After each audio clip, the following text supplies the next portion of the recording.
a reusable bowl cover, but let's give it a Thanksgiving twist so it fits our casserole dish because we all know we're eating casserole on Thanksgiving, okay? This will come together in about 10 minutes, so let's get into it.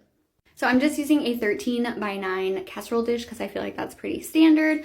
And you're gonna need to leave about 2 inches of overhang on all 4 sides. I did leave a little extra because I have handles on 2 sides of mine. So my measurement was 19 inches by 13 inches, and then I cut out 2 of them and I'm putting them right sides together. I'm gonna sew a 1/4 inch all the way around, leaving a gap right here at the bottom. So I'm just threading my machine. I am curving my edges, and you'll see here in just a second. This is totally optional. If you don't want to curve them, you can just sew straight down, pivot it at the corner, and it's totally fine. But when I'm about 1.5 inches away from my edge like I am here, I'll start turning my fabric to get that like curve on the corner. Like I said, totally optional.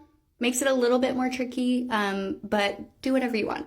Back stitch at the beginning and end of that gap. That's how we're going to turn it right side out. I'm going to curve or cut off that extra around my corners and then notch it so that the curves flip really nice out.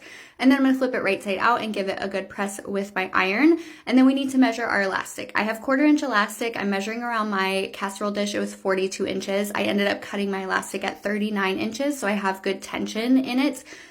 So about 3 inches less. To fit my elastic, I'm doing a 1/2 inch. We're sewing like a casing here. So a 1/2 inch away from the edge, you're gonna sew all the way around. You're not leaving a gap. This is gonna be where we thread the elastic through. And I show you kind of right here where that seam is. So it has like a tube to go through essentially. So I did a 1/2 inch because my elastic was 1/4 inch, but change it however you need to. I just attached a safety pin and I'm threading my elastic through, tying it off at the end and then kind of stretching it to make sure the elastic is like evenly distributed. And then I'm gonna tuck it in and then just top stitch right there to close up the opening. And this is all done, really simple and a really fun way to cut back on all of the aluminum foil we'll be using when we transport casseroles.